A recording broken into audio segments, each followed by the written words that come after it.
What if being unapologetically me is exactly what sets someone else free? I'm Melinda, your host at Unapologetically Yours, and today I'm continuing with my mission and my passion to highlight other artists in all genres. Today's spotlight will shine on one vivacious woman, host of the Living Room Vibe podcast. She's recently closed out season 1, and you'll want to like, share, follow, subscribe, et al. To ensure you're in the loop when season 2 drops. I know you're going to thank me, so I'm going to go ahead and drop that "you're welcome" now. Dani Lordeus has a rhythm about her, not just on the dance floor, but believe you me, she's got it there too. What I'm referring to, though, is how she flows on her podcast.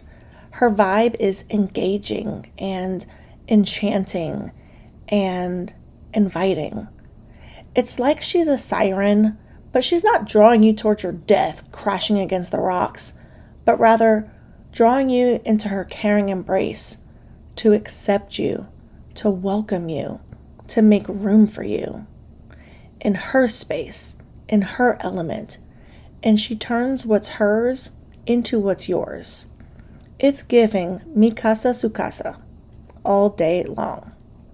So how do I know this wonderful podcast host? She is the daughter of a friend, a woman I love so dearly, who, after my mom passed, stepped into my world in a very big way, especially with my firstborn. She became Grandma Shella. She, Dani, is also sister to one of my dearest, most amazing friends, Destiny, who was born on the same day as my best friend and my dad. Something about those July 7 babies. They're drawn to me, or I'm drawn to them. Anyway, I'm not particularly close to Dani. She lives in another state, but I do have a beautiful impression of her from my experiences with her, and even from what other people have shared, including my husband, whose brother, I think they went to the same school or they were in the same church in Gainesville.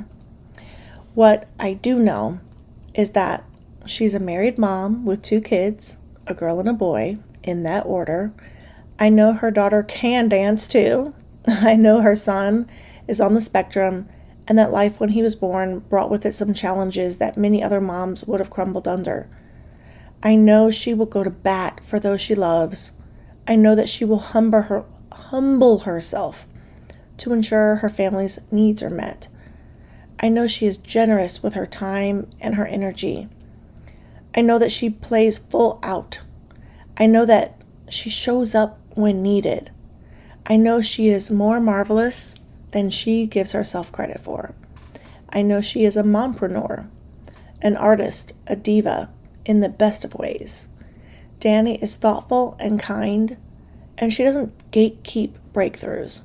When I last saw her, we were guests at an event in Florida, and we sat at the same table. We somehow got on the topic of podcasting where she shared about hers. At that time, my mic was still in its orange box, sitting on the dining room table.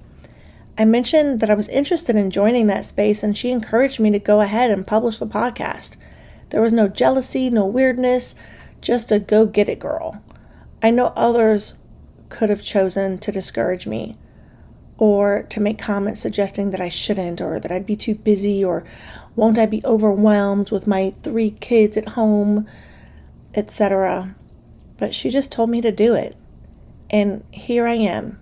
And I want you to know that I recently listened to her first episode of season 1, which was awesome. I can't wait to dive into her other sessions. I know it's going to feel like a healing session, a jam session, a rhythm nation of ideas and collaboration. I'm excited about being introduced to each guest speaker joining her in the living room. Her space is a sanctuary. Dani Lordeus doesn't just host, she holds.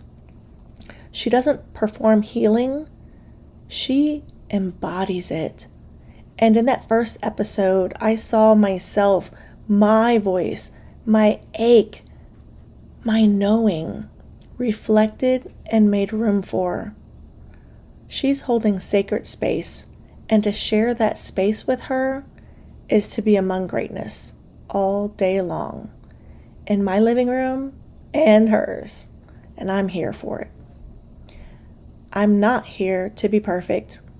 I'm here to be present, to speak, to be heard, to heal, and maybe, just maybe, to set someone else free. Until next time, unapologetically yours.